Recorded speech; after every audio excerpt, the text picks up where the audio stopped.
With the food professor Sylvain Charlebois. Sylvain, are you keeping an eye on another food stable shortage? Salt. What's the situation with salt right now?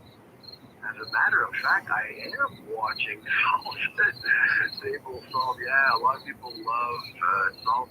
Unfortunately, the issue here is a 7-month strike at Windsor Salt.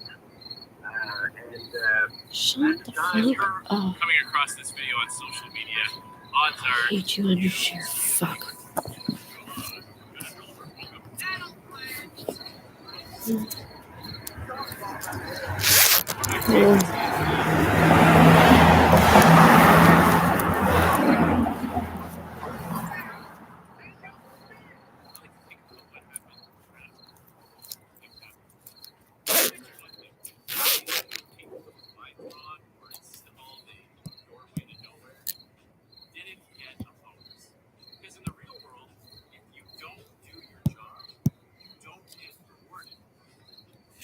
For everywhere in Canada, except in Justin Trudeau's government. Let me explain.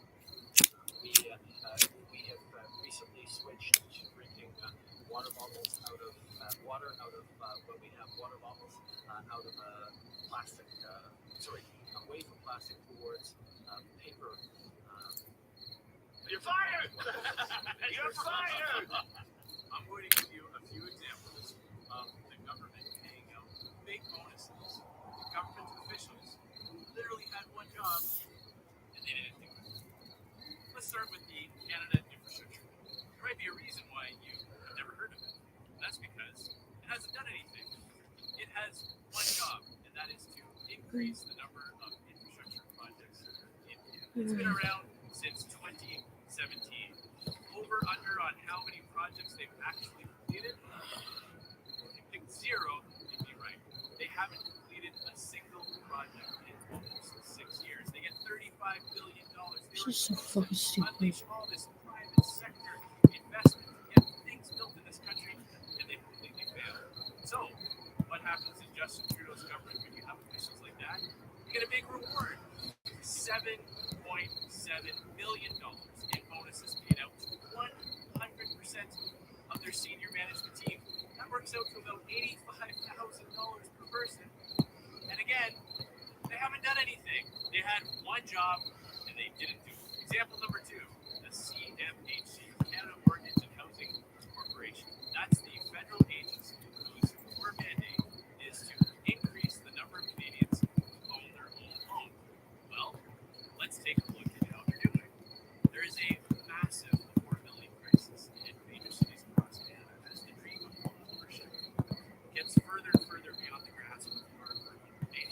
Under Justin Trudeau, housing costs have more than doubled, and the average home price in large cities has gone up by hundreds of thousands of dollars.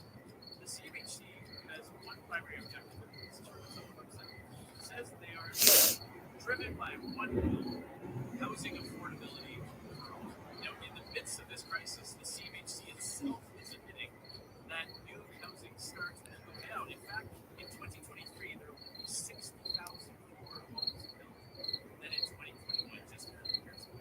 So what happens in Justin Trudeau's government when the CMHC fails so miserably? They have big bonuses. In fact, since 2020, the CMHC has paid out over $75 million in bonuses. With your money, they had one job and they didn't. Now, example number 3. Let's look at the Bank of Canada. Bank of Canada has been used a lot over the last few years, all for the wrong reasons. Bank of Canada has one big job, that is to keep inflation. I don't know. Walking down the grocery aisle in the last few months, we've seen prices skyrocket. I'm sorry, food is from the fucking dumpster. Know that costs are rising, costs are costs are more. They have utterly failed. Interest rates are very low. And they're going to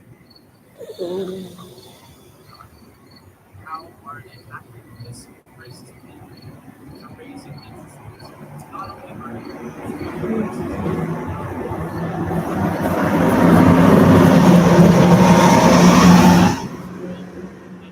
so after all of that failure, what happens in Justin Trudeau's government?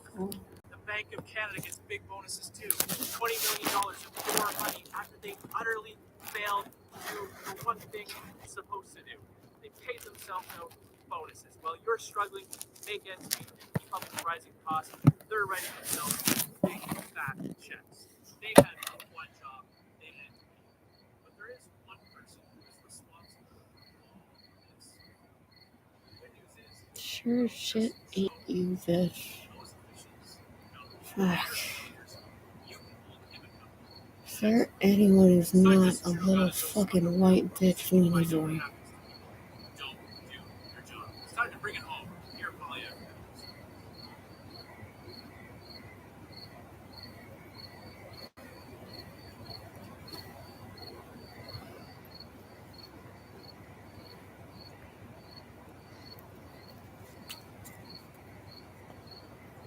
Sure, let's do it. Why not?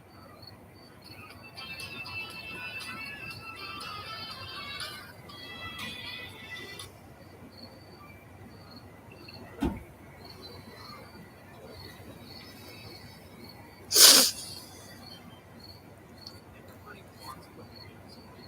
Everybody wants to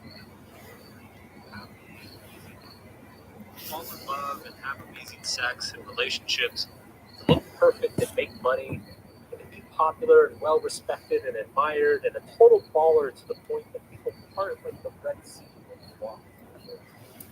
Everybody would like that. It's easy to like that. If I ask you, what do you want out of life? And you say something like, I want to be happy and have a great family and a job I like. It's so ubiquitous that it doesn't even mean anything.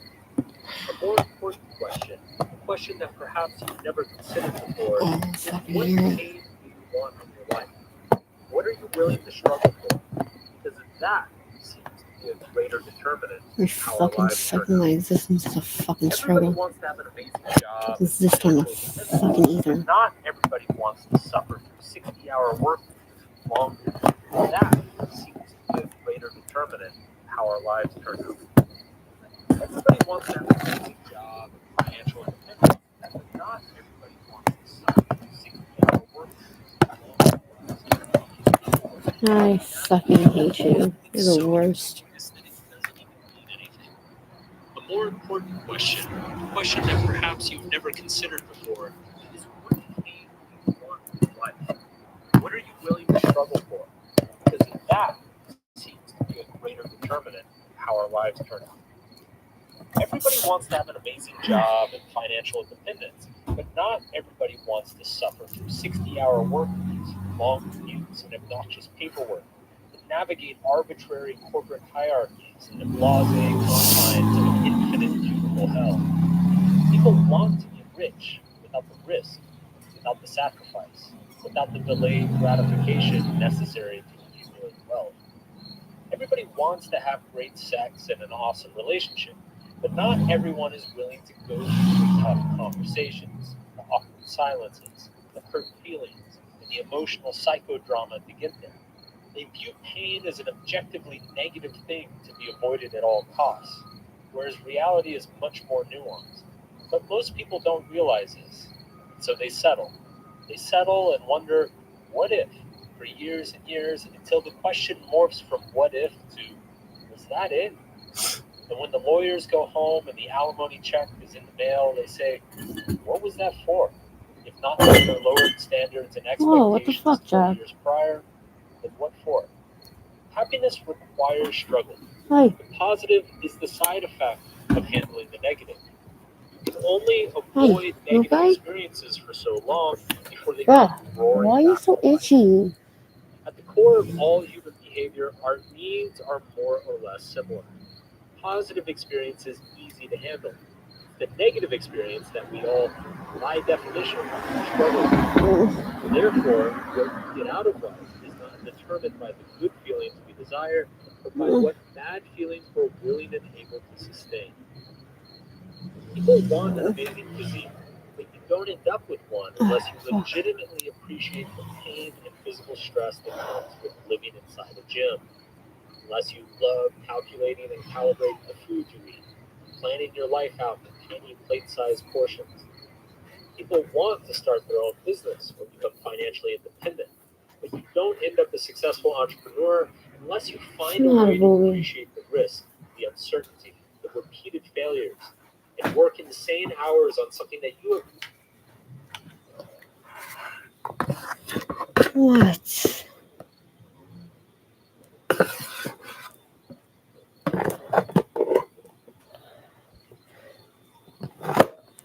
Oh, could you fucking piss the fuck off?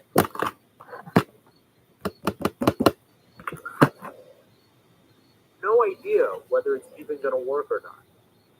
People want a partner, a spouse, but you don't end up attracting someone amazing without appreciating the emotional turbulence that comes with weathering rejections, building the sexual tension that never gets released, and staring blankly at a phone that never rings. It's part of the game of love, and you can't win if you don't play. What determines your success isn't what do you want to enjoy. The question is, what pain do you want to sustain? The quality of your life is not determined by the quality of your positive experiences, but the quality of your negative experiences. And to get good at dealing with the negative experiences is to get good at life. There's a lot of crappy advice out there that says, you just gotta want it enough. Everybody wants something, and everybody wants something enough. They just aren't aware of what it is they want, or rather, what they want enough. Because if you want the benefits of something, you have to also want the cost. If you want the beach body, you have to want the sweat, the soreness, and the early mornings.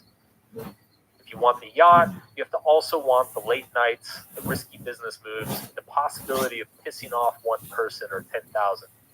If you find yourself wanting something month after month, year after year, yet nothing happens, and you never come any closer to it, then maybe what you actually want is a fantasy, an idealization, an image, a false promise. Maybe what you want isn't what you want. You just enjoy the wanting. Maybe you don't actually want it at all. Sometimes I ask people, how do you choose to suffer? These people tilt their heads and look at me like I have 12 noses. But I ask because that tells me far more about you than your desires and fantasies. Because you have to choose something. You can't have a pain-free life. It can't all be roses and unicorns. And ultimately, that's the hard question that matters. Pleasure is an easy emotion, and pretty much all of us have similar answers. The more interesting question is the pain. That answer will actually get you somewhere. It's the question that can change your life. It's what makes me, me, and you, you. It's what defines and separates us and ultimately brings us together.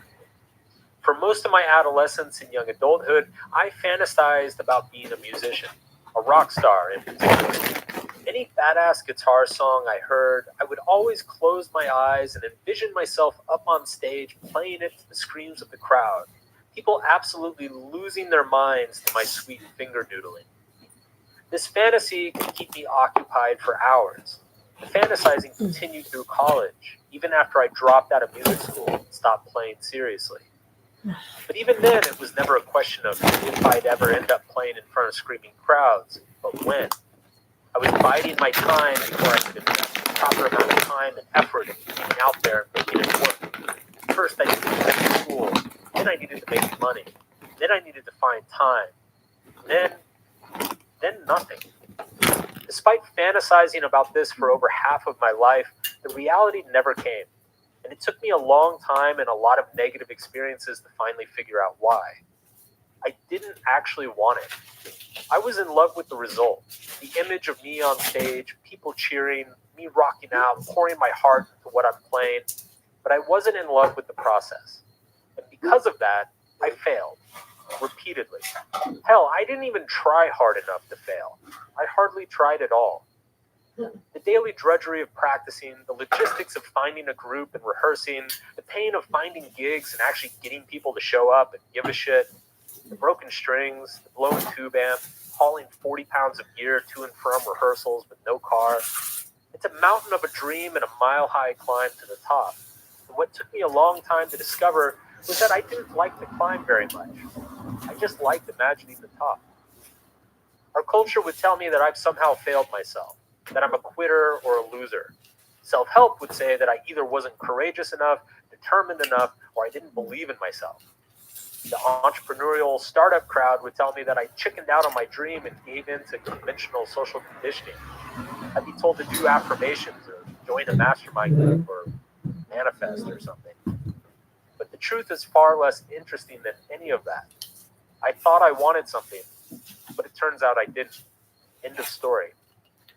Who you are is determined by the values you are willing to struggle for. People who enjoy the struggles of a gym are the ones who get in good shape. People who enjoy long work weeks and politics of the corporate ladder are the ones who move up. People who enjoy the stresses and uncertainty of a starving artist are ultimately the ones who live it and make it. This is not a call for willpower or grit. This is not a lecture of no pain, no gain. This is the most simple and basic component of life. Our struggles determine our successes. So choose your struggles wisely, my friend. Hey everybody, Mark Manson here. What you just heard is an excerpt from my mega bestseller, The Subtle Art of Not Giving a Fuck. If you liked it, be sure to check out the book and check out my YouTube channel as well. It's here on YouTube. I'll see you there. Yeah, super fucking lame. Hey, you are fucking lightning.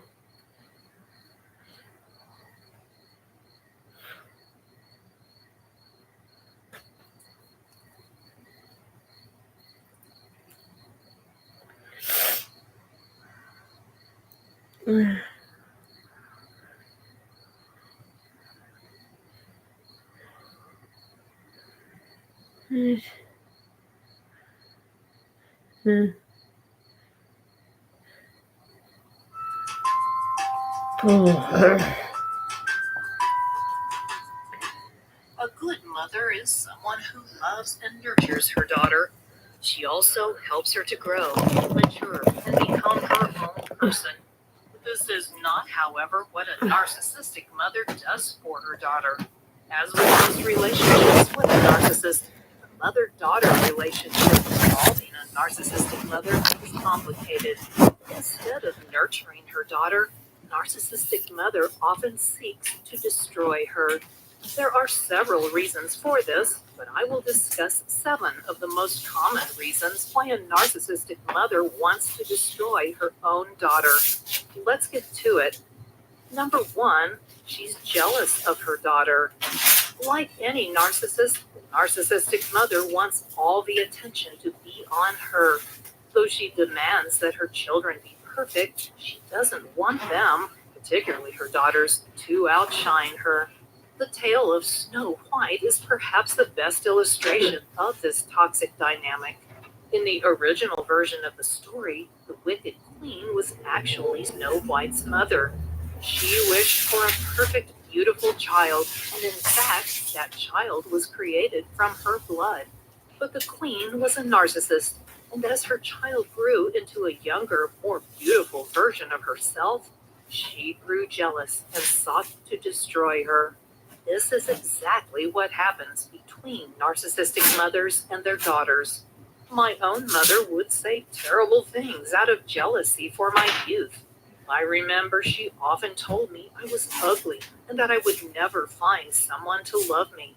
This was her jealousy that caused her to try to destroy my confidence and keep me from achieving anything in life. Number 2, narcissists' pathological need for attention.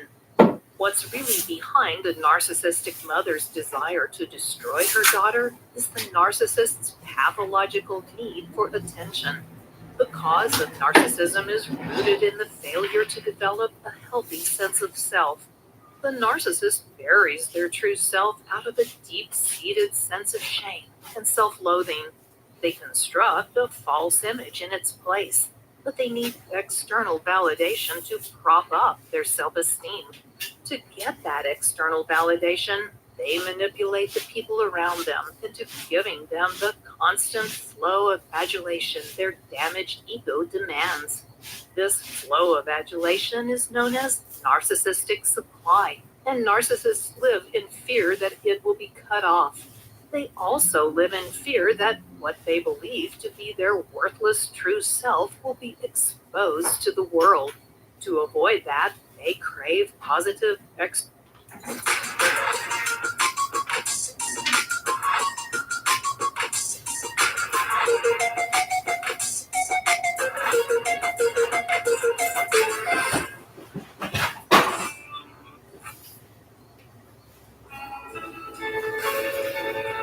Your Tinder date left before you woke up. Just to surprise you with breakfast. It starts with a swipe. Tinder. external validation and deflect or deny any kind of negative criticism. Number 3, form of negative gender projection. Though both the sons and daughters of narcissistic mothers suffer from their toxic abuse, the daughters often bear the brunt of her toxic abuse.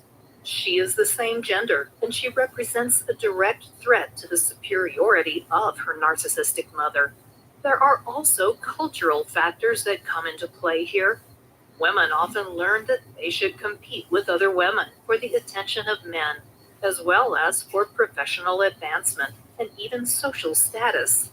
Women are often more concerned about what other women think about them than what men will think. The narcissistic mother truly embodies this cultural message, and her daughter is a direct threat to her own superiority. She is extremely envious of her youth and vigor, and she fears that her daughter will eventually destroy her. That's a big part of why the narcissistic mother is hypercritical of her daughter, and it's why she may seek to destroy her. She may interfere in her daughter's relationships with men, and in fact, she may even try to seduce her daughter's boyfriend or her husband. Number 4, her self-loathing. A big part of what drives narcissists of any kind is self-loathing. They may seem as though they are overly confident. That is simply masking a deep-seated self-loathing and sense of shame. This gets back to that buried true self the narcissist buried long ago. For the narcissistic mother, it's common for her to project her self-loathing onto her daughter. Daughters are the favored target precisely because they are the same gender and remind the narcissist of her lost youth. The narcissistic mother cannot accept her own lack of self-confidence because that would mean admitting a flaw. Narcissists risk a mental breakdown if they were ever to face the truth about what they feel inside. To avoid having to face her own self-loathing, narcissistic mother will often project it onto her daughter. It is her daughter's problem for a plethora of valid reasons, but it has nothing to do with her.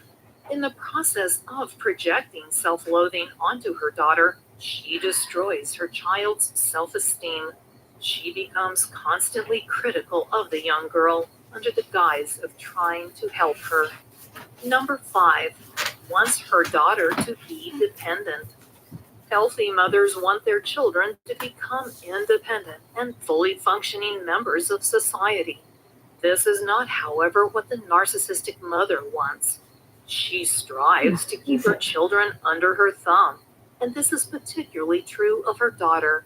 The narcissistic parent sees her children as extensions of herself, and as such, they should remain dependent on her and tied to their mother for their entire lives. She doesn't want her daughters, in particular, to move out and have their own lives. If they do that, they will no longer be available to prop up their mother's ego when she needs them to do so. They also might reveal uncomfortable truths about their mother. It's too dangerous for the narcissistic mother to allow her daughters to become independent. Even if they move out of the house as would be expected in many cultures, she still wants them to turn to her for approval of every decision they make. Number 6, wants credit for daughter's accomplishments. Because the narcissistic mother sees her daughter as a mere extension of herself, she can genuinely convince herself that she is responsible for any accomplishments her daughter achieves. It feeds her ego to believe that she is the person responsible for giving her daughter any talents or abilities she has to excel. In her mind, it's really all due to her mothering that her daughter is able to do anything well. What's more, she expects to get the credit, and if that doesn't happen, she may seek to destroy her daughter for failing to be sufficiently grateful. In a narcissist's mind, you are either with her or against her. There is no in between, and there are no neutral parties. If you're with her, you're all in, which means you put yourself second after her. You see that her needs are met first, and only then can you attend to yourself. The narcissistic mother expects her narcissistic daughter to credit her with every success she might achieve in life. If she doesn't do that, she becomes the enemy who must be destroyed. And number 7, to maintain control over her daughter. Almost all of a narcissist's actions are related to control. They need to have control over everyone in their life in order to get their narcissistic supply and avoid the exposure of their true self. They also fear abandonment and being seen as inferior. This makes them manipulative and controlling in every relationship. Narcissistic mothers have a distinct advantage. They can raise their children with that constant control. They can ensure their children see that level of control as normal, or at least. Sorry, man. Don't worry about it. 68? Yeah. Great takes. Thanks. Fucking bitch. C'est le moment de jouer. Et vous avez une équipe imbattable. C'est le jeu parfait à tout. La performance atteint les sommets de la synergie. C'est facile. They can ensure that it is true up to a point. When their children begin to go out into the world, maintaining control gets significantly more difficult. They can't control what their children will learn when they're not in their toxic mother's presence. They can, however, destroy their confidence when they return home and strive to make them dependent on their mother's approval. This is exactly what the narcissistic mother seeks to do with their daughters in particular. Her daughters represent competition more so than her sons.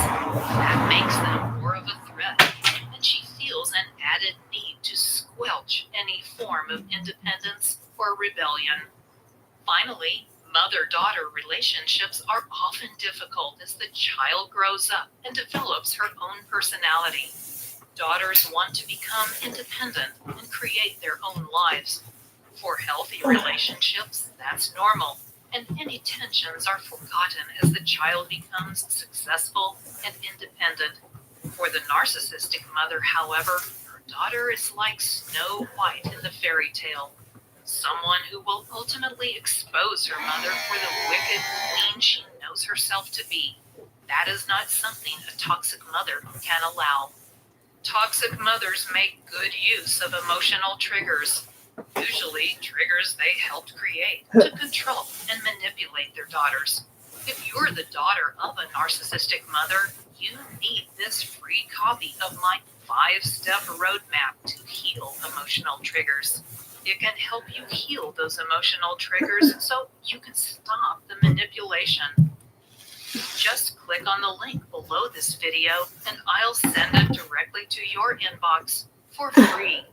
Thanks for watching.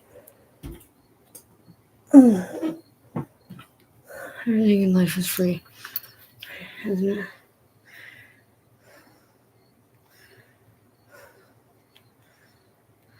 It's dangerous. So, but your best bet is to be dancing on your feet and ready for it. Pay attention and be awake.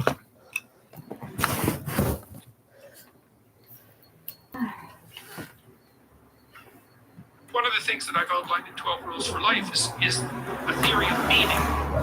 Because meaning, as far as I'm concerned, the sense of meaningful engagement is the antidote to malevolence and suffering, essentially.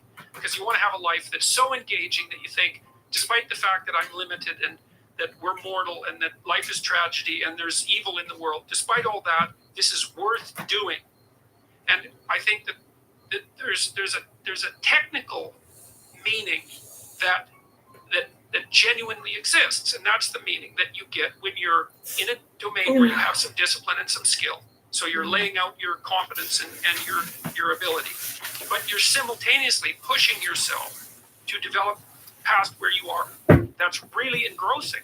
What's that doing? What that is doing is expanding your competence. So life is suffering and betrayal in many senses of the word, but you can adopt a way of traversing through life that is more powerful than the tragedy and the malevolence. I agree, and I say to many people that what is going on in your life is you have a series of human reward systems that are in your body, encoded in your body, in your genetics, and it's the reason why human beings survived to 2018. In order to be happy, you have to feed those things. You have to feed all of them. You have to feed the one that wants to overcome difficult tasks. You have to feed the one that wants to solve problems. You have to feed the one that wants to be with a loving tribe of people that you care about. You have to feed the one that wants to procreate. You have to feed all of these things. You have to feed the love. You have to feed the competition. You have to feed the discipline. And that, to me, is the only way to stay balanced.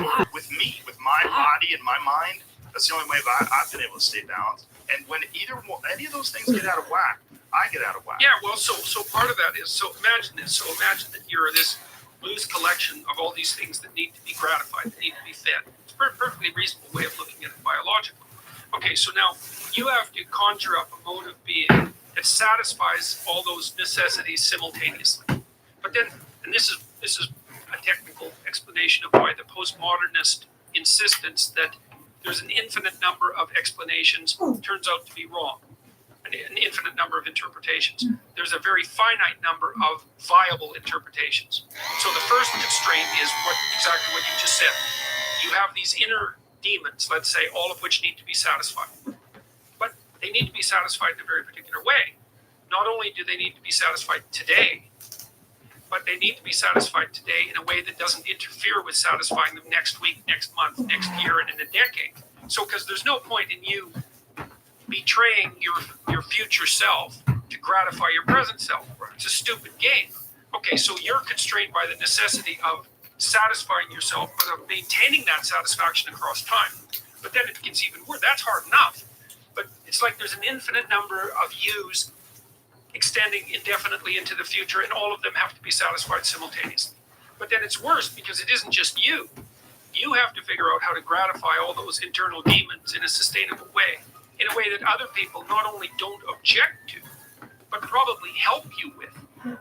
and that benefits them at the same time, well, then you think, well, there just aren't that many ways of solving that problem. And we know some of them. One of them is reciprocity. You know, like if you go out of your way for me, it's incumbent on me to notice that and to attempt in some manner to repay you. And like if we're good friends, that's what we'll do. If we're good brothers, that's what we'll do. That's what you do with your wife. It's a reciprocal arrangement. And that keeps things flowing properly across time. So there is an ethic. This is the answer to the postmodern conundrum. It's like, well, is life meaningless? Is everything just nihilist? Is nihilism the right answer? Or maybe, what you call identification with an ideology as a counterposition to nihilism. So nihilism is wrong. Life is meaningful. And that's what 12 Rules for Life is about. The first meaning of life is suffering and malevolence. There's indisputable realities. Okay? Well, what's after that? Well, there's a noble way of being that allows you to exist properly despite that, and also not to make it worse. So can your life be meaningful enough so that you, confront chaos voluntarily, establish and revivify order, constrain malevolence. That's a good 3-part doctrine for life. There's things to do, and so that's what I've been talking to the audiences that I've been seeing over the last year. It's like, get your act together. Stand up forthrightly. That's rule 1. Stand up straight with your shoulders back. It's a vulnerable position, right? Because you're open. But it's a powerful position because it means that you're brave enough to take what's coming. And it isn't like what's coming isn't dangerous. It's dangerous. So, but your best bet is to be dancing on your feet and ready for it. To pay attention and be awake. And to treat yourself properly. That's rule 2. Is figure out how to treat yourself as if you're someone worth coming to the aid of. To detach yourself in a bit and say, okay, I'm going to set up my life so that it's good for me and good for other people as well. That's a corollary to that. So the book is all about the meanings of life, the negative meanings, suffering, malevolence. Those are indisputable realities. And then a mode of being that integrates the sorts of things that you were talking about, these underlying needs, with everyone else's, and like doing that voluntarily. It's a call to responsibility and meaning.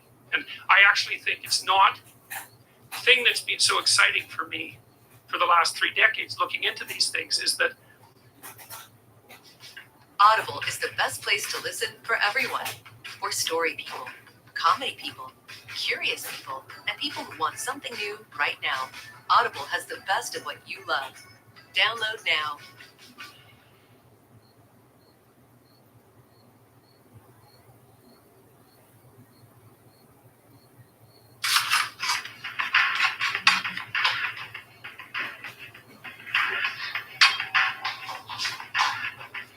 Sometimes even the best of us forget.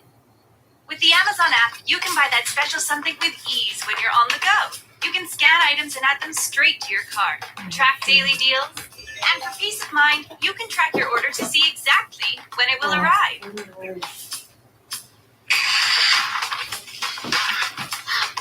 Please. I believe that there is a genuine human ethic. It's not arbitrary. It has to do with reciprocity, for example. It has to do with honesty. That's another thing. You should speak the truth. Because your life turns out better if you speak the truth. And so does everyone else's. So in this biblical lecture series I looked at the first chapter in Genesis, and there's a theory in there. It's a really interesting theory. And the theory is that there's 3 parts to being. There's chaos and potential. And that would be like the potential you should live up to. Because everyone says, well, you should live up to your potential. So what the hell's that? You can't measure it or touch it, taste it, feel it. It's this hypothetical thing that everyone regards as real. It's like the future. What's the future? Well, it's not here yet. You can't measure it. What makes you think it's real? Well, we act as if it's real, and that seems to work.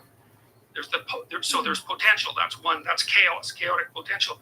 Then there's order, and that's the structure that you need in order to confront the chaos, and you'd be born with that biologically. And then there's your ability to call forth from the potential new order. That's what you do with your speech, and that's what happens in the first chapter of Genesis. Is that God order, let's say, uses the power of truthful speech. That's the logos to transform potential into order. And that's what people are made in the image of. So there's this theory, it's a lovely theory that's laid out right at the beginning of the Bible that says that if you tell the truth, you transform the potential of being into a habitable actuality. That's how it works. So you say, well, how do you make the world better? Tell the truth. Because the world you bring into being as a consequence of telling the truth will be a good world. And I believe that's true. I think it's true metaphorically. I think it's true theologically. And I think it's true like at the practical and scientific level as well. I think it's true in all those levels simultaneously. So that's been ridiculously exciting to sort through.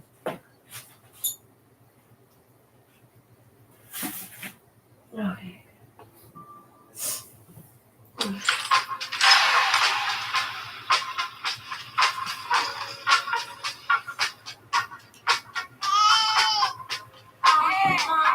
God, I hate you.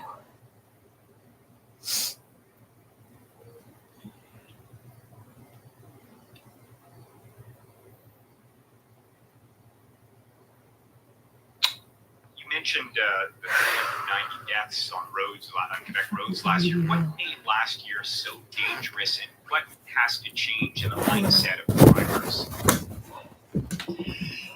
Well, maybe we haven't talked enough about road safety in the last years. As I said earlier in French, those are the types of problematics that are really complex and that we need to always have in mind. And I was responsible for the domestic violence in the last mandate, and that was the case too. We need to talk about those topics all the time so that we keep that in mind. And so there is a culture maybe that we have to change, but we have to take action. And as the government of Quebec, we have this leadership that we have to take in that matter, because we need partners to do so. We need everyone to do so, because it concerns everyone who has a license and who drives on our streets.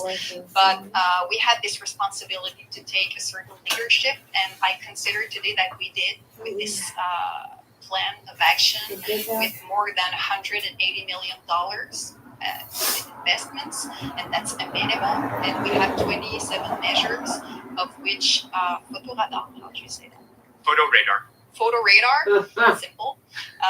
More photo radar, and not only more photo radar, but the most performant ones. We are going to look at what is being done all over the world, and we are going to have the most efficient technology here in Quebec. We also review the governance of the photo radar, because it is pretty heavy to manage in terms of police services and judicial services, and so we'll make sure that we have the most efficient way to manage them, and the money that is being made with those photo radar is reinvested in public safety. So this is a virtuous circle.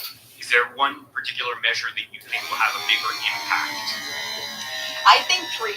All the measures, but more photo radar, the mandatory 30 kilometer hour in all school zones. This is huge. And what's even huger is that we are going to make mandatory safe aménagement. You're just the worst. Infrastructure. Safe infrastructure around our schools, and this will be mandatory. And that was a request from Point Mort de Plus and other parents, other members of the civil society.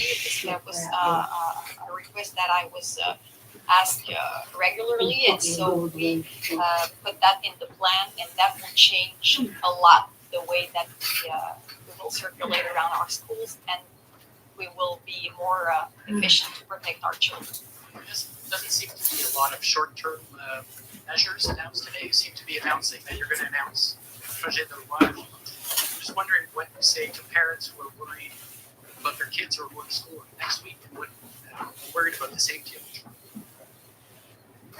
Well, today there is no miracle that we can do today, and the first responsibility that we have, yes, as a government, but as individual members of a society, we want our children to be protected, to be safe. So we, as drivers, and including people who drive their children at school, you have to be careful, and you have to pay attention, and you have to respect. A lot of zones already are at 30 kilometer hour, so you have to respect that. We will have police services who will be very present because it is the school entrance soon, and so but I will table my bill this fall, and there will be a lot of measures in that, including more fines. Highest fine are fines, pointed attitude for infractions that don't have pointed attitude as we speak,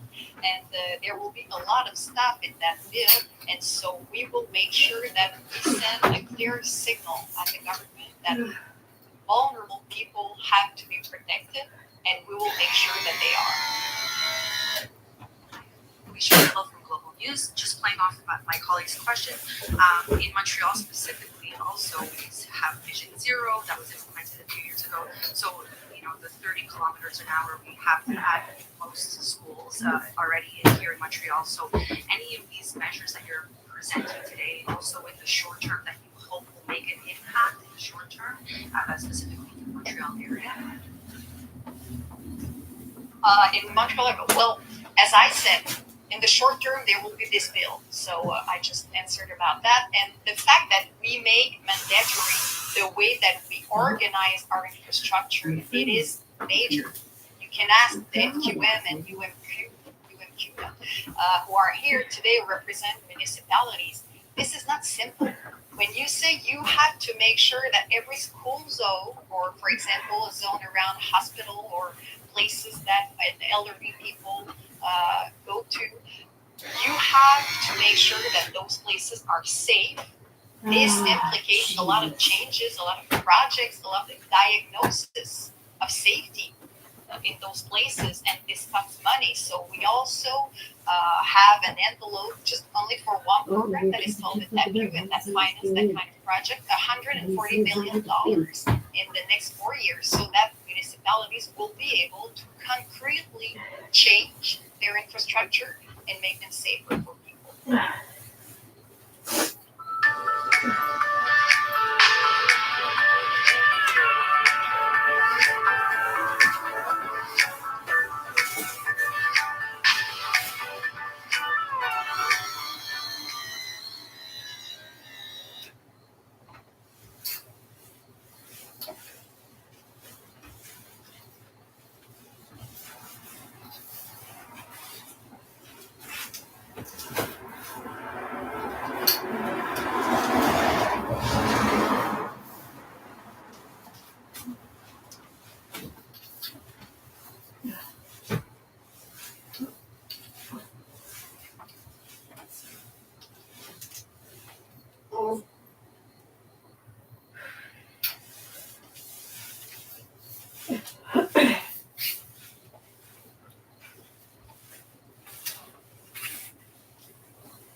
Fuck's sake, dog.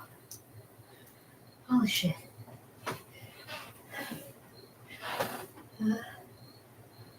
Okay.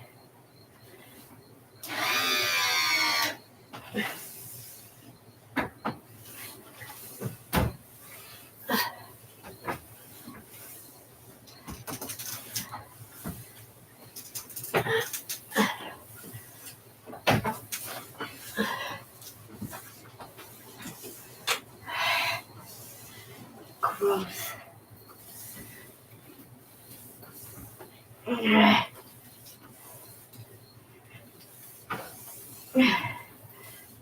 Navy's capped are gonna fucking bottle.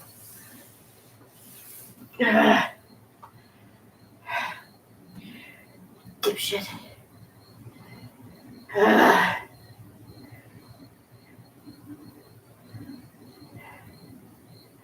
Okay, so we autoplay nothing. Is that what my settings are?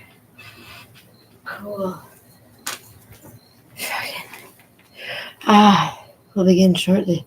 I really regret it. Huh, okay. You up for playing outside the lines? You do it quiet. I saw this on the Twitters, and this is a comedian from somewhere where they speak English with an accent, and he's got some regrets. No regrets. I regret having gotten the vaccine. I really regret having gotten the vaccine. I'm sure it's fine, but I just wish when the state told me to do something, I'd be the sort of person who said no. But it turns out I'm the sort of person who says, fine. I don't understand what's going on. You're telling me it's important. Okay.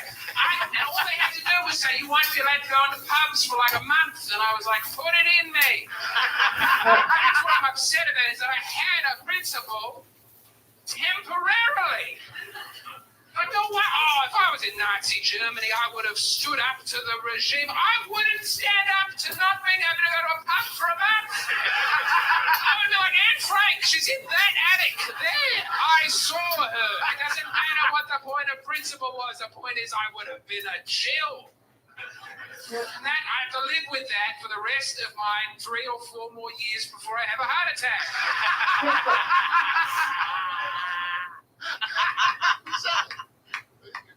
Right? It's really good comic. That's the kind of stuff comics should be saying. And so I'm glad that someone is besides me. I don't see anybody else with any jokes. Well, Jim Brewer did a whole special. So my upcoming half hour, I support the vaccine because it's safe and effective. It is safe. I would like this guy censored, but it did make me laugh. Yeah, I'd like to censor this guy. He should be censored. He shouldn't be allowed to go to the pub like he likes. Tip of the hat. We're going to Australia next year. I think it's New Zealand. I think it's Australia. He sounds like an Aussie. I don't think they have comedy in New Zealand, and if they do, but I can't imagine not- it would be that. it can be that good. I could see in Australia. Well, it'd be like good on a subtle sketch level at best. Yeah. Not in a Well, he stand-up did say, I'm sure it's fine. Well, then he says he's gonna die in 4 months. But then he came back around and saved it.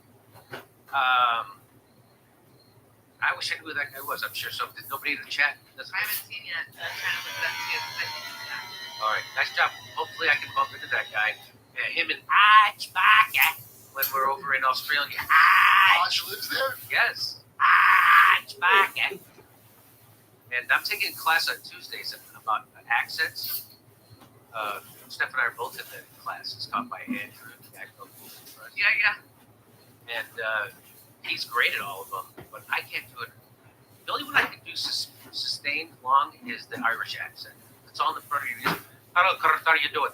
Good to see you. It's very important, Kurt, you keep close to take close to the microphone here, and then what you do, it's a little bit of a thing. So you got to keep going up and down a little bit. A little bit of a party. It's very important. Oh, here's the on the bottom. His name is James Donald Forbes McCann. That sounds like a joke name, but maybe that is his name. James Donald Forbes McCann. Hey, Surrey, where's James Donald Forbes McCann from? He was born in 1990 in Santa Barbara. That's according to Surrey. I've got James Donald Forbes McCann as a stand-up comedian from Australia, there you go. Come see our live shows. We're going to be in Chicago, Rosemont, Las Vegas, Salt Lake City, New York City, Pottstown, Pennsylvania, Stamford, Toronto, Toledo, Detroit, St. Louis, and more. Go to jimmygore.com for a link for those tickets. At Audible, you'll always find just the right thing. That's because Audible is for everyone. For story people, comedy people, curious people, people wanting to explore the topics they love in a new way, and people who want something new right now. It's the best place to listen because it's got the best of what you love. Fresh content featuring celebrated writers, comic superstars, and iconic celebrity voices.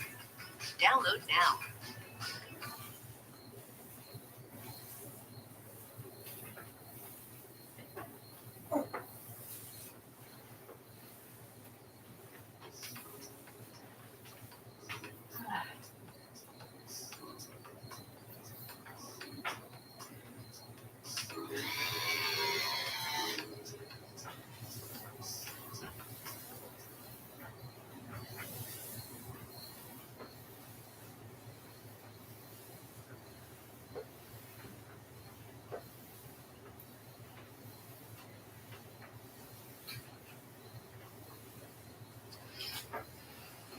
has been said that the most effective way to destroy people is to deny and obliterate their own understanding of their history.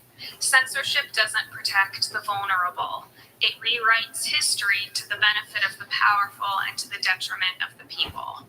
As a prolific journalist and author, Michael Schellenberger understands this keenly. Michael's work is difficult to describe simply because it's so wide-ranging. Yet one theme emerges. From the death of environmentalism to progressive's destruction of cities, Michael has uncovered it all, and he's done so with courage. Recently, Michael released part of the Twitter files, showing how the FBI and intelligence community discredited factual information about Hunter Biden's foreign business dealings. He also testified before the House Select Committee on the weaponization of the federal government, where he challenged the censorship industrial complex, detailing the U.S. government's support for domestic censorship and disinformation campaigns from 2016 to 2022. Insofar as we can evaluate the past few years of American history with integrity, we have Michael to thank for his dogged reporting. This evening, Michael's lecture is titled Escape the Woke Matrix, and there will be time for questions afterwards. Please join me in welcoming Michael Schellenberger to the stage.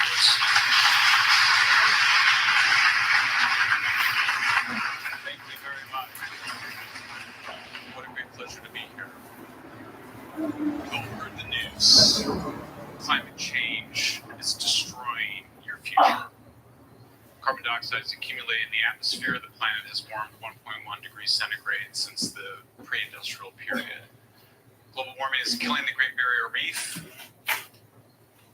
We also know that police killing black people is a pandemic. Murders of trans people nearly doubled over the past 4 years.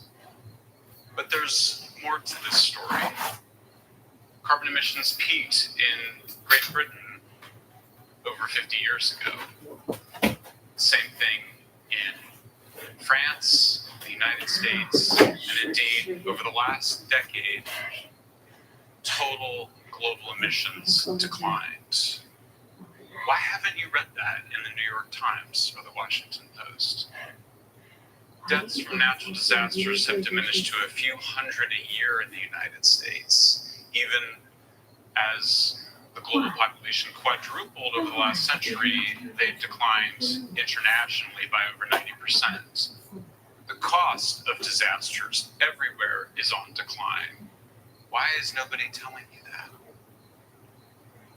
As a result of declining deaths from extreme weather events and declining costs, what gets counted as a natural disaster has also declined. There's only one database that tracks natural disasters. It's the MDAT data center in Belgium, and total global weather and climate disasters have declined. How come nobody is saying that? The Great Barrier Reef recorded the highest amount of coral in 36 years, and maybe longer, because that's the amount of time that we've been studying and measuring the Great Coral. The reef on the Great Coral, on the Great Barrier Reef. Why is nobody telling you that? These are my books. After I lost all of my friends and all of my financial support, not an intuitive move in your late 40s, I decided to put all my heartbreak into Single Book Apocalypse Never, which came out in 2020. I had the good fortune of it selling, and so I got to write a follow-up book, which was to understand, why do people who say they care more than anybody else let people suffering from schizophrenia smoke fentanyl and have the bottom parts of their legs rot on the street, where they are then taken into the hospital and have the bottom parts of their legs amputated? Why did they then put them back on the street? Why do we spend 10 times more than other cities on homelessness and have those outcomes? How is that compassionate, and why is it done in the name of care? There are no racial differences in police killings when accounting for whether or not the suspect was armed or a threat justified or unjustified. Everybody knows this. There's no real debate about the data. The person who's done the most to discover this is Roland Fryer at Harvard University. You might have heard of Harvard University. And yet nobody talks about this. Police killings of African Americans declined from 217 per year in the 1970s to 157 per year in the 2010s in 58 of the largest U.S. cities. That's based on FBI data that my colleagues and I personally crunched. Borderline elderly abuse. This is one.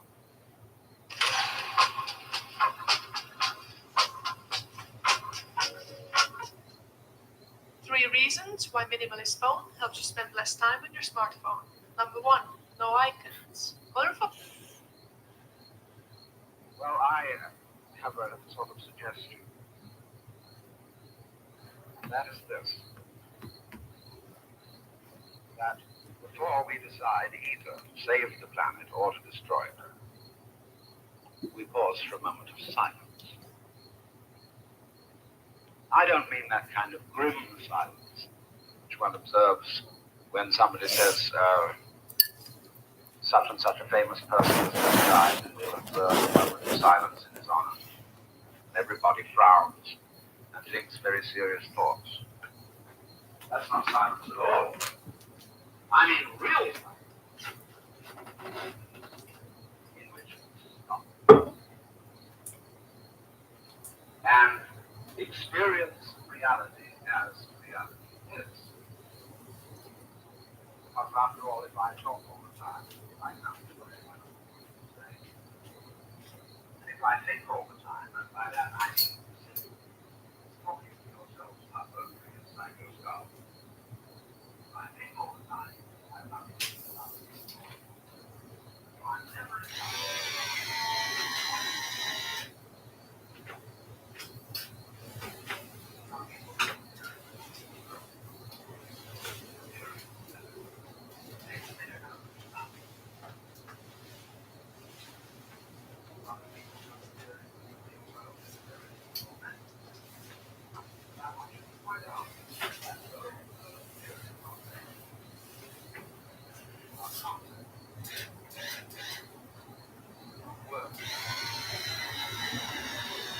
the real world is not an idea. It is not work. Reality is.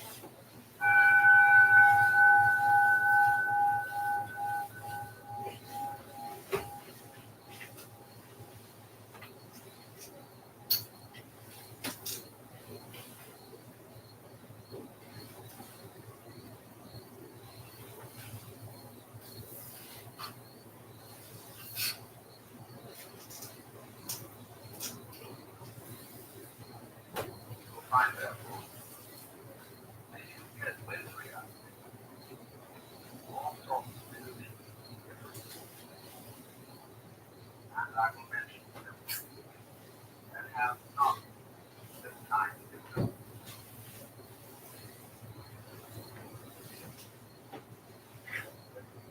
Very down to earth.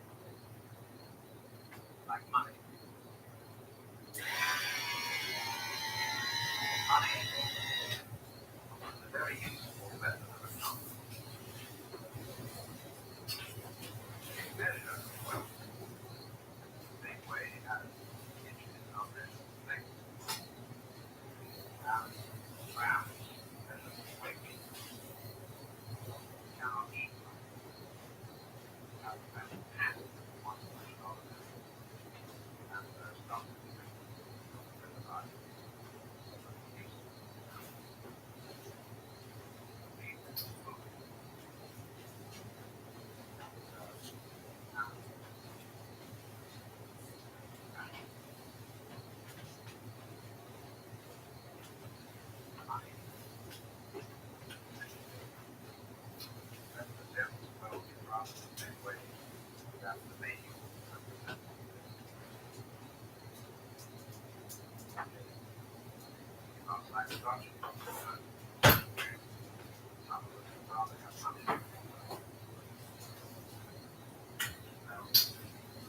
Cannot drive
Why do you Disconnect this person.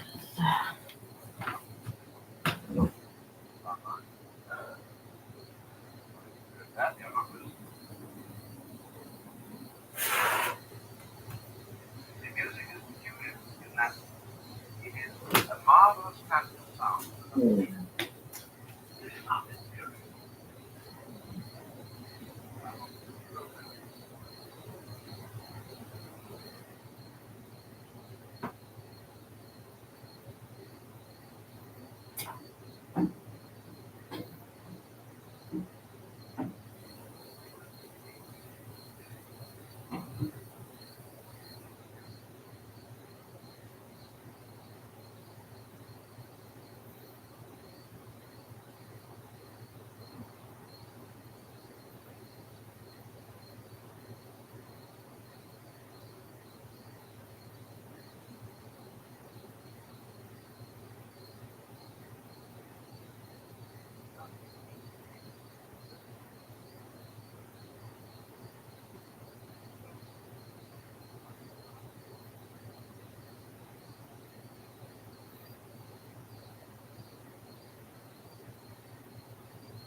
the field theory. That birds exist in a certain way in order to propagate.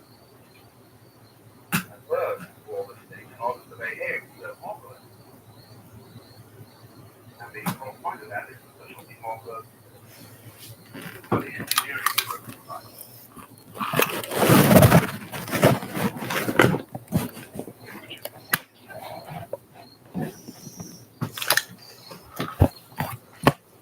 Oh.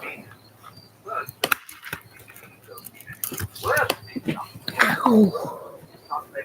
Squish the fuck on the floor.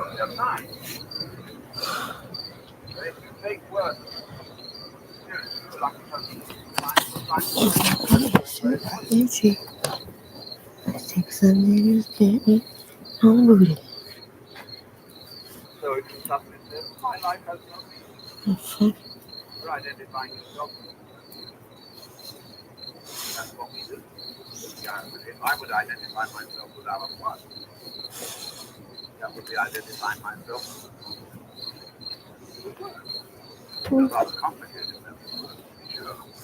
But still, I would have made that mistake.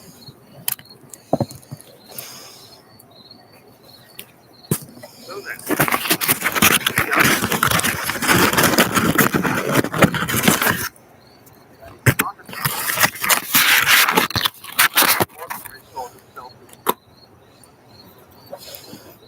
and one does it not to be good for it, just because you think it.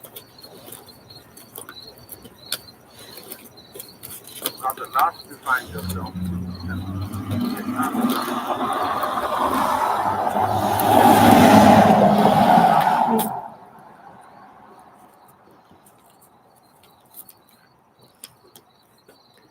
division created by words.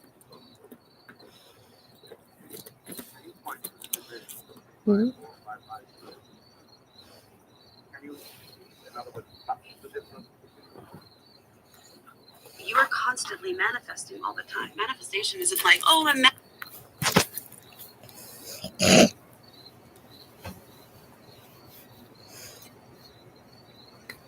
Fuck's sake. I'm not fucking serious.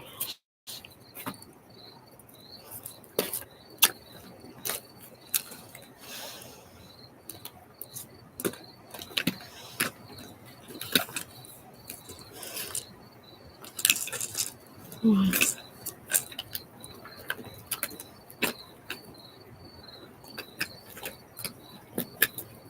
Ah.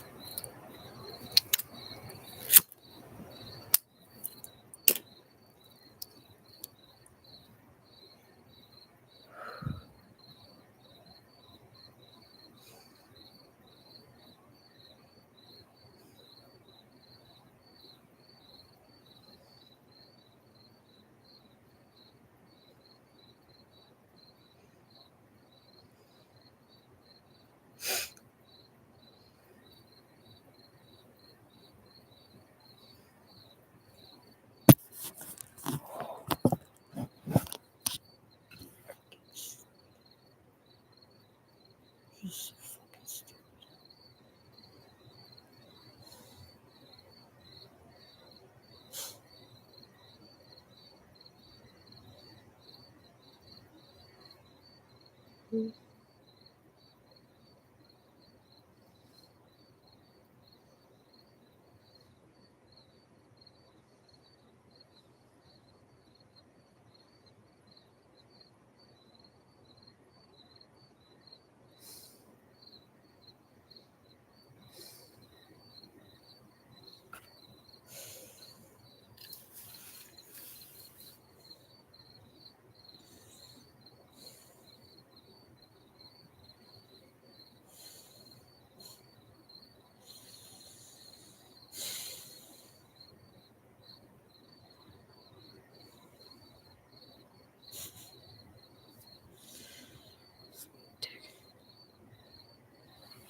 Don't seem bigger than me.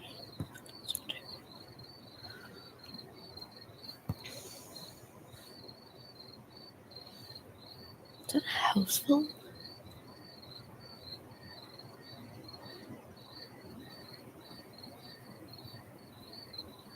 Is there a house on this?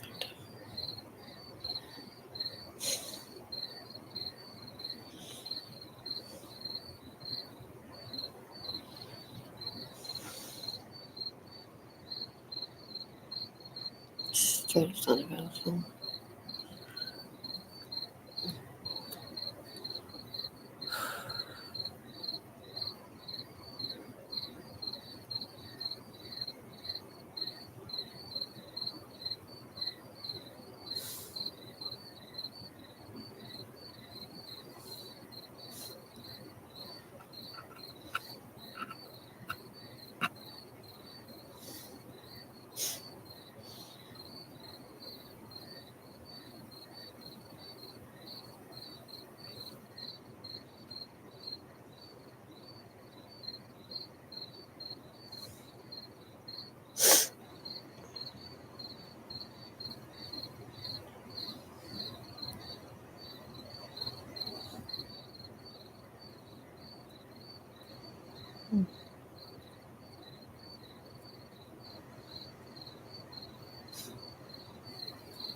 So one fucking time.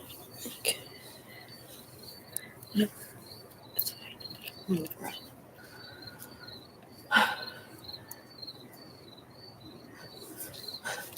Hey.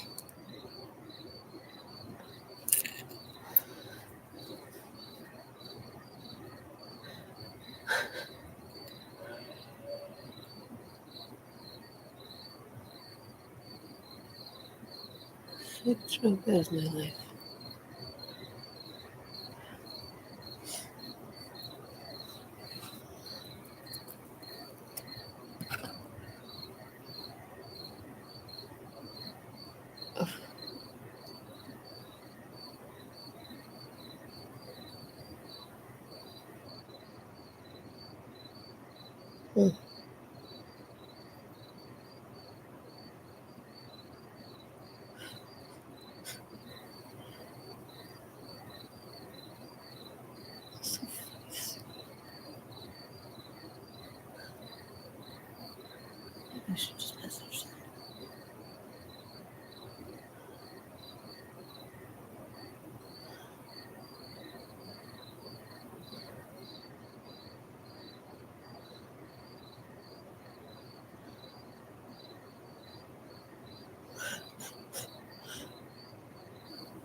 Just drunk and never be.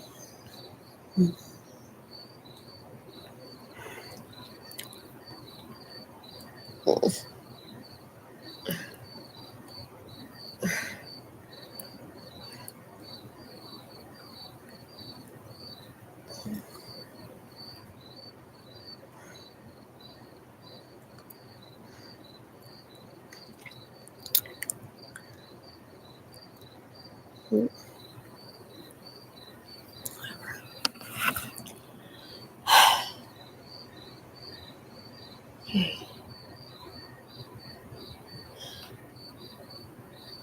Round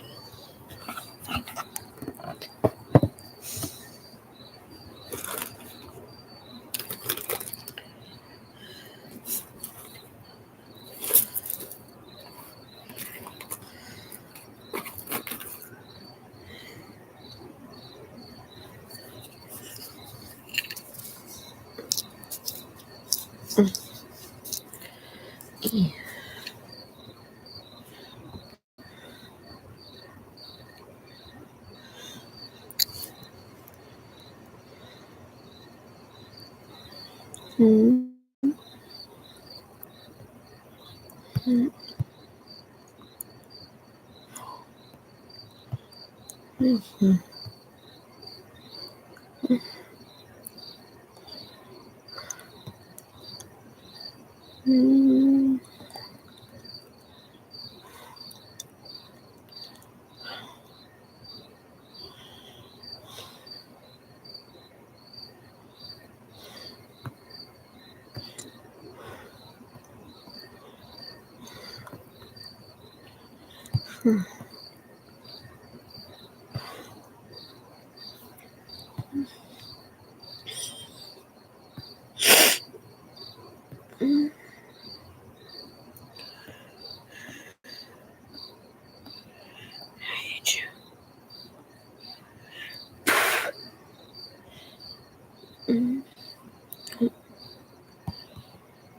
Yeah.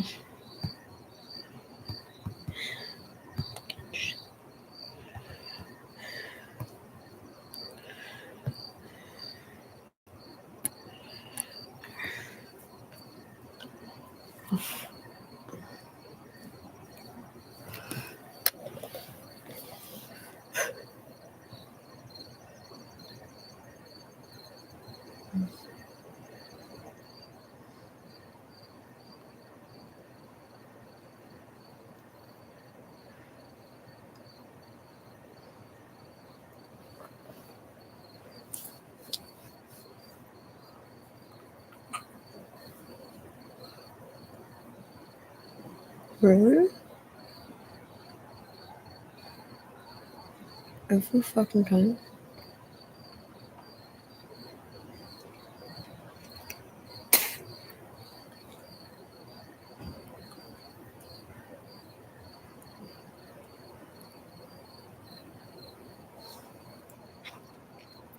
What?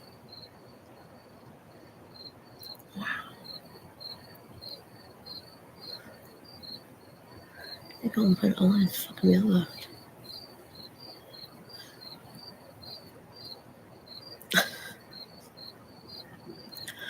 Better than the fucking last guy.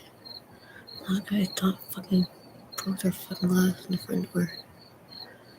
Fucking whipped it out of the building. It's like, fuck. Then threw another one. It's like, why? Being so mad. Including the paper.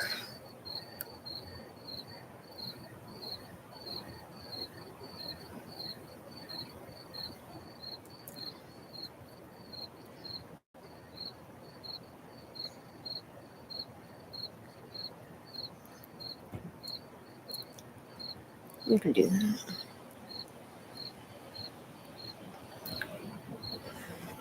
Next time we got those fucking.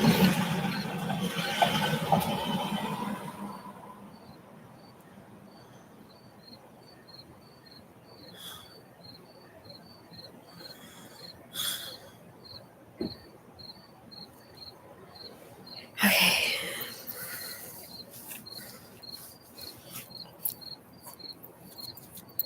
Let's get her done.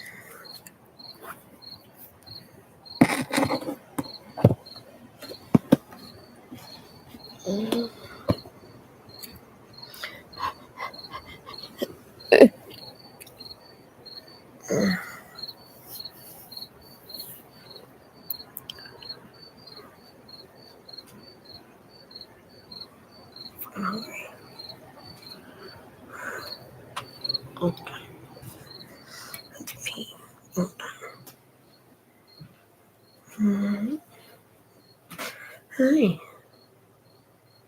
You okay? Hi. Almost done.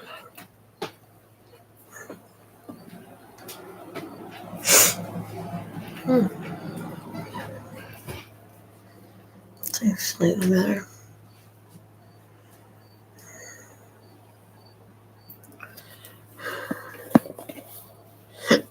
Bleh.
Corsair, thin skin. Down there requires a special kind of care. Venus for pubic hair. Why? How the fuck do I want to hear about some bitch's views?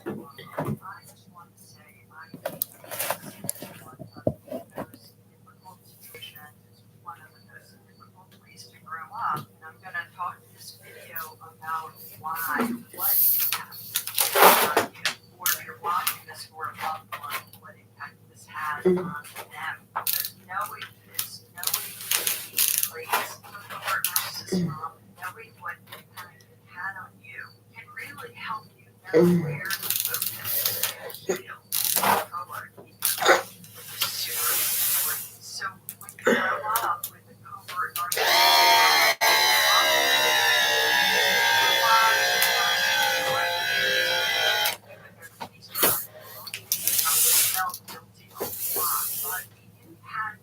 beyond that. So I'm going to cover the 6 traits of and what impact those had on you. So I do have a video which outlines the difference between a covert narcissist and a covert.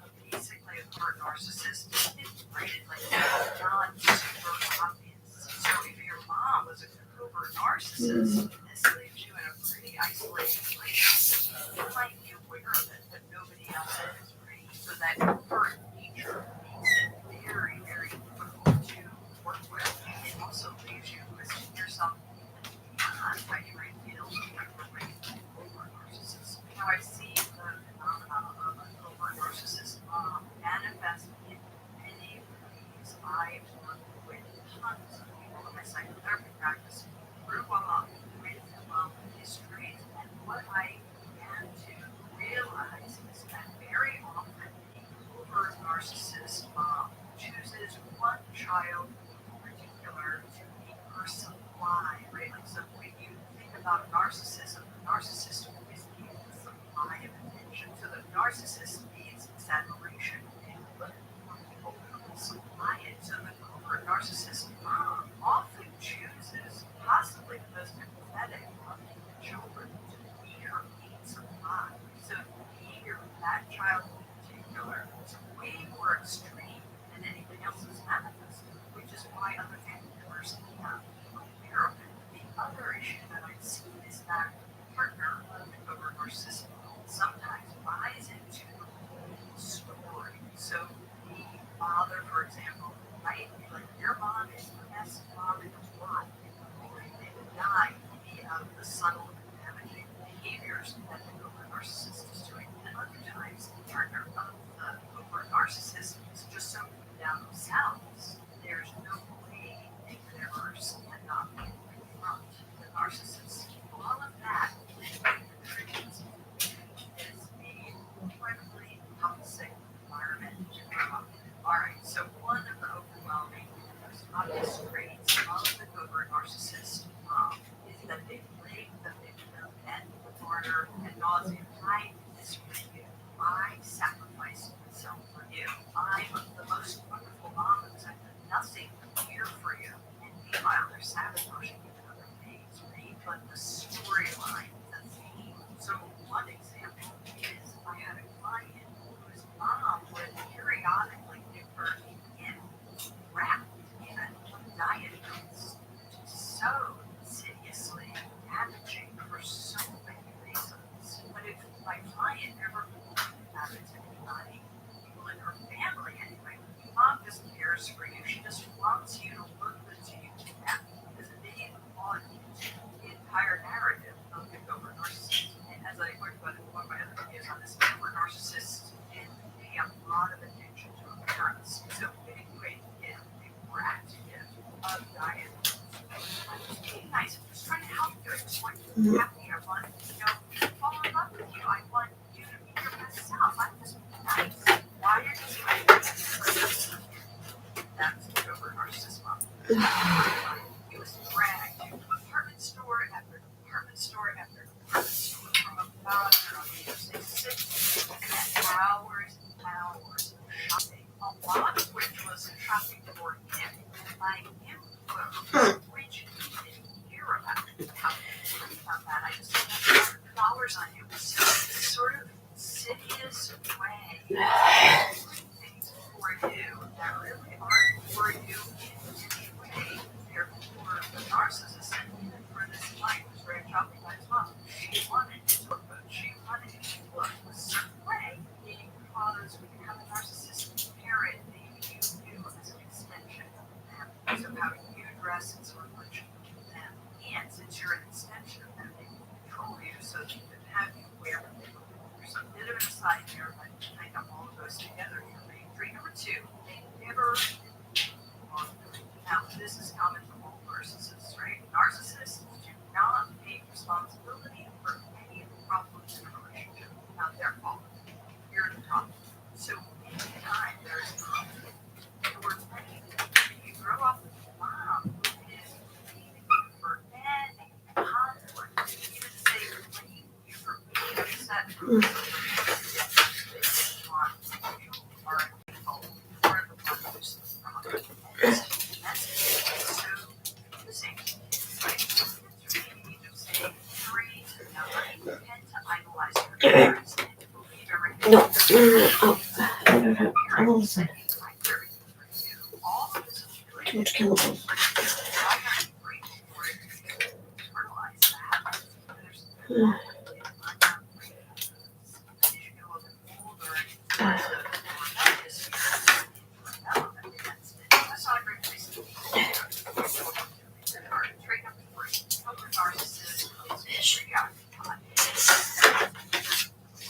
They want to get into whatever social circles they're in, to any external environment, a perfect mom image. They are just a perfect mom. If you don't support that, you're a ungrateful child. Narcissist moms might have one child who's going along with everything. doing everything else. See, I'm a good mom because I had this good child who's everything I want, and that other one is really like a bad child. It's not my fault, right? Well, I'm together rejecting the perfect mom, having the perfect family as much as possible, very chaotic. So then as a child, this is super fuck's sake. Because particularly in those younger years, what your parents say, you're watching your mom pretend or see things in public that contradict what she says in private is very confusing for a child. Number 4, covert narcissist mom can be indignant and cruel.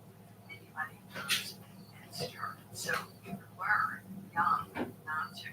Right? So maybe you hit those rebellious years, but even then, if you're rebelling against covert narcissist mom, whoa, you are up against somebody who is very skilled at belittling others, making other people feel horrible, and meanwhile projecting this image of being so wonderful to everybody else. So it really becomes isolating. For example, the client who I mentioned with regard to the diet pills felt incredibly isolated in her family because the mother would actually go to the father and be like, she's so hard for me to deal with. I really try. I try everything to relate to her and to help her. And she just pushes me away. And it's this whole story. And then if you in any way confront her and are like directly rebellious, the vindictiveness and backhandedness can get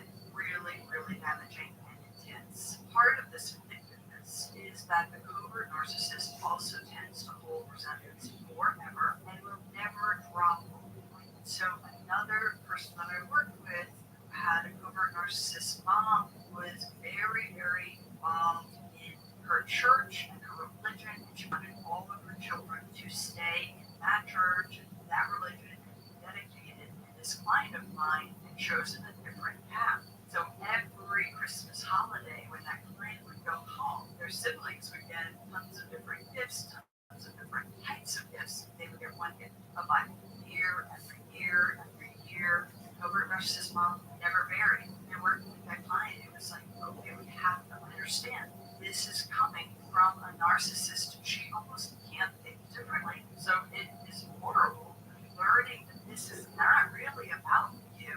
It's really not about you. No, your father is not going to jump in here and change the situation.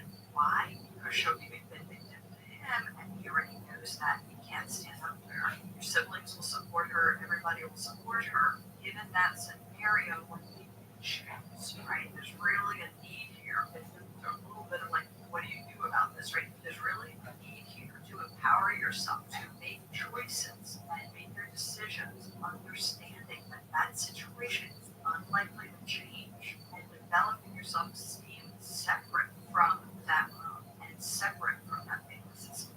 Number 5, narcissists tend to be pathological liars.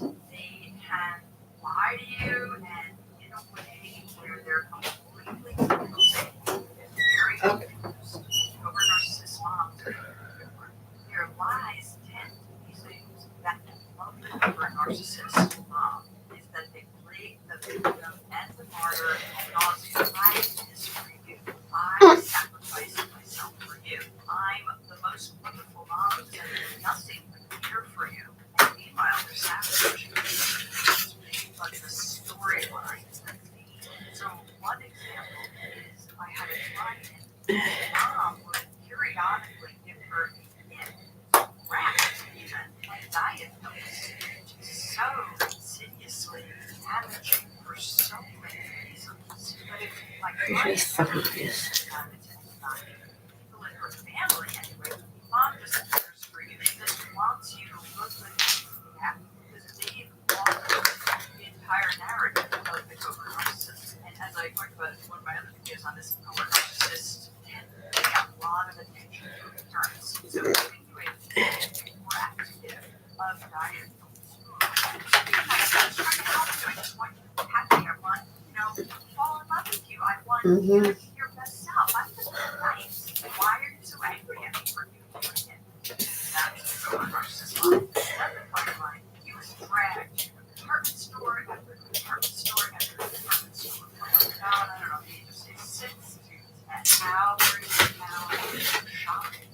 lot of which was shopping for him and buying him clothes, which you hear about. But how about that? I just spent $400 on it. So this sort of insidious way of doing things for you, are for you in any way.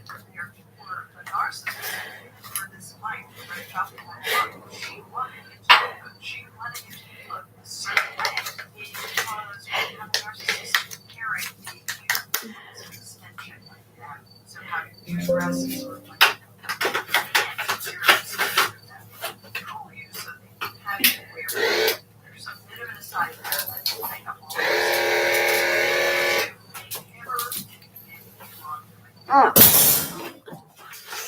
narcissist not take responsibility for any problems in a relationship. Not that you're the problem. So anytime there's conflict, you are playing. And if you grow up with a mom who is blaming you for any conflict, even if they blame you for being upset for this underhanded gift that you didn't want, you are ungrateful for the money. And this messaging, using great ages 3 to 9 tend to idolize their parents, tend to believe everything their parents tell them. So your parents say, "I'm very good for you." All of this is right.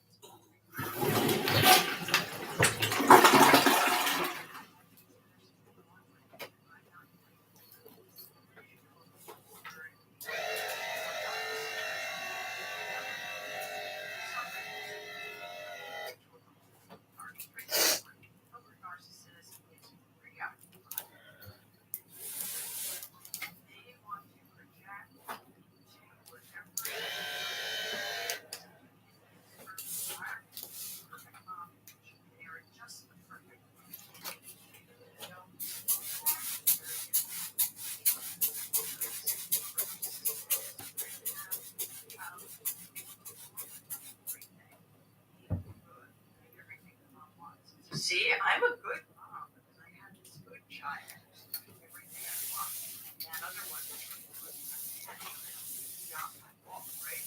I'm together for protecting being perfect mom, having a perfect family as much as possible, very preoccupied with the external image. So again, as a child, this is super confusing because in those younger years, you believe what your parents say. You're watching your mom pretend or say things in public that contradict what she says in private. It's very confusing for a child. Number 4, over narcissist mom can be vindictive and cruel if anybody goes against her. So you learn young to, right? Maybe you hit those rebellious years, but even then, you're rebelling against over narcissist mom. Whoa, you are up against somebody who is very skilled at belittling others, making other people feel horrible, and meanwhile projecting being so wonderful to everybody else. So it really becomes isolating. For example, the client who I mentioned in charge of diet pills felt incredibly isolated in her family because the mother would have you go to the father and be like, "She's so hard for me to deal with. I really try. I try everything to relate to her and help her. She just pushes me away, and it's this whole story. And then if you in any way confront her and are like directly rebellious, the vindictiveness and backhandedness can get really, really damaging and intense. Part of this vindictiveness is that the covert narcissist also tends to hold resentments forever and will never stop.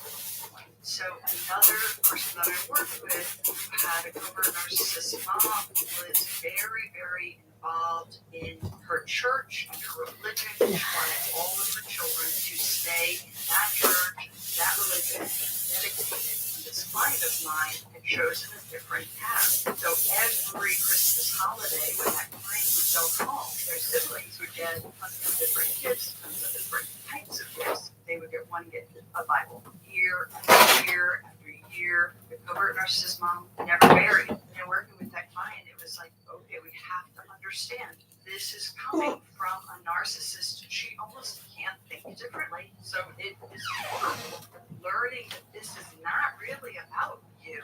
It's really not about you. And no, your father is not going to jump in here and change the situation. Why? Because she'll be vindictive to him, and he already knows that he can't stand up to her. Your siblings will support her. Everybody will support her. Given that scenario, what do you choose, right? There's really a need here. I'm going to get into a little bit of like, what do you do about this, right? But there's really a need here to empower yourself, to make choices and make your decisions, understanding that that situation is unlikely to change, and developing your self-esteem separate from that mom and separate from that family system.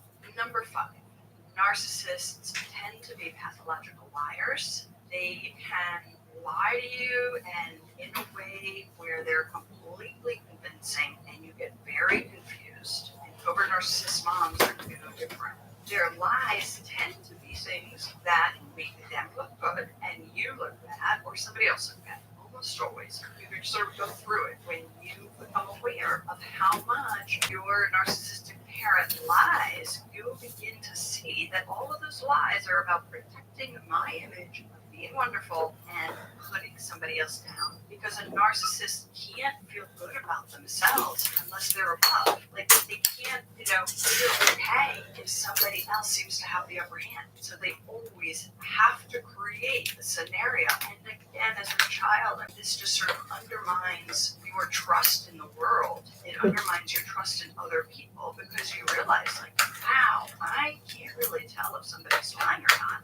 And you're also always doubting yourself, because you'll have a different recollection of events, and the narcissist will be totally convincing that what they remember is accurate, and you're just like, going nuts. And if you're a child, you will believe what your parent says. It's just a really important thing to weave in here is that children, let's say we're talking ages 3 to 9, okay? They don't have the cognitive capacity to separate from the event and really observe what's happening. Children just naturally believe what a parent says. So if that parent is contradicting your reality, you go with what the parent says. You think you're wrong. So you do end up feeling like you're at fault in a situation. The narcissistic parent is giving you. Feeling guilty if the narcissistic parent is telling you you don't do enough for them. Feeling bad about yourself because your needs are not paid attention to. So really understanding that when you had a child's brain, which was perfect for a child, right? But it didn't have the full executive functioning that we developed later in life. In fact, it keeps developing until we're about 25 years old. So all of our cognitive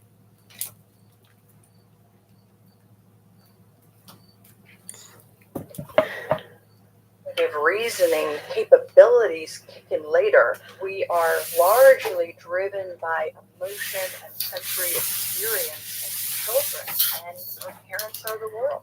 So that understanding that for yourself is a key piece. Trait number 6, the narcissistic parent will demand assurance and admiration from their children, in particular this one that they've identified as their supply. I suppose it's all the kids, but sometimes it's really targeted to just 1 or 2 of them. And often here, the manipulation is that if you don't make me feel good about myself, I get so depressed, I can't cope, I cry, I go to bed, I withdraw, oh, for me, you're not to mom. And again, this really could be echoed by other family members, because it's clearly hard to focus on this, and it's really figure out how to manipulate. And so you grow up feeling that it's your job to take care of mom's feelings. Your job to make mom feel good about herself. That's your job.